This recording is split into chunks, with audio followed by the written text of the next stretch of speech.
Hi, it's Universal Language, bringing you the Junghans Max Build 38mm automatic. This is the non-Arabian numerals version, which is the simplest watch in the collection. Let's start off with the specs as we always do. The size of the dial is 38mm, with a case height of 10mm. This Junghans is fitted with a dome plexiglass. If you use this watch every day, this glass will get scratched, unfortunately. The water resistance is only 30 meters, so you will not be able to submerge the watch into water at all. The strap is calfskin leather, which is comfortable and yields nicely to your wrist. The retail price comes in at around $1,000. The dial has always been the selling point of the Junghans Max Builds. Whether it's the dial with the centered and outer line Arabic numerals, or whether it's the more simple lines like this one. I have to be honest with you, I do have a preference. I've owned the 34mm with Arabian numerals. I will let you know in the end which I do prefer of the two designs. The dial has a silver color, which depending on the light, changes from a silver to a shimmering white. The hands features the pencil style second, minute and hour hands, which also contains super luminova. There is also a pip of lume of each of the quarter markings. The typography is always carefully chosen by Junghans, and it really shines through beautifully. So even if it's minimalistic, it's well thought out minimalism. I think that's how it's supposed to be, and why Junghans continues to be a popular brand. The dial actually bends inwards, which is very unique to say the least. It creates a lot of space and is very beautiful. The glass is concave, meaning that it has depth in the middle of the glass, like a bowl. Again, a very unique design choice. I don't know whether this is possible with the Sapphire glass, to have it bend inwards in the middle like that. If it's not possible with the Sapphire, I definitely think it's thumbs up for plexiglass. Let's take a look at the leather band.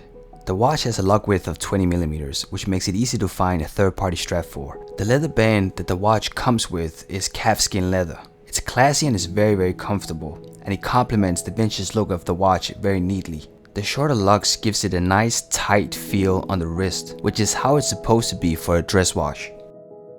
The movement is a modified ETA 2824 and is considered a legendary workhorse movement.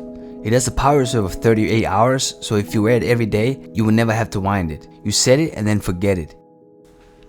Build quality is good. When you have it in your hand, you can feel the weight of the mechanical movement, which is always a nice quality of a mechanical movement.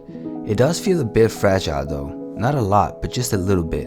I guess when you emphasize design as such huge importance, it's unavoidable. The watch is made in 316L steel, which is highly polished. Overall a beautiful round minimalistic design. What are some of the shortcomings of the watch? Junghans is known for true Bauhaus design aesthetics. The question is whether they actually follow the philosophy of the design approach. Bauhaus states the form should follow function, and you should change people's lives through design. I think that the design dictates the approach more than the function, and they do make it as minimalistic as possible, sometimes sacrifice performance. This is a great watch, but I wish it had 50 meters of water resistance so it can withstand a bit of rain. It's made with a plexiglass, not a sapphire glass. You can't get it with a sapphire, but it costs you an additional $200.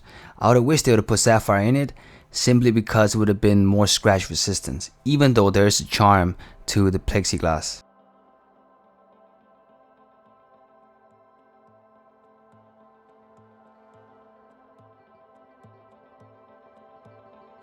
So what's my final thought on the watch? Can I recommend this watch to other people who are looking for a dress watch / everyday watch? It's wild to think that this watch design was made in the 60s, when pretty much all the fashion brands today have utilized this design aesthetic. If you're looking for a watch that you can wear to the office, school or some other casual occasion, I definitely do believe this is a great entry into the Junghans sphere and mechanical watches. It's $1,000, so it's definitely not a cheap watch, but this is not meant to be cheap. It's a watch with a proven movement, brand heritage, and known for the most precise Bauhaus aesthetic from Max Build himself. It's appreciated by the watch enthusiasts and architects. Which one do I prefer, the one with the numerals or the one in my hand? I've owned the 34mm Junghans with the Arabian numerals, and that is definitely a special watch. The watch with the numerals was Max Build's preferred watch. So even though this one is growing on me, the one with the Arabian numerals still takes the cake for me. I hope you enjoyed the review and got some of your questions answered. Music is my main passion, but I have an interest in pretty much everything. If you have any feedback, please let me know in the comments.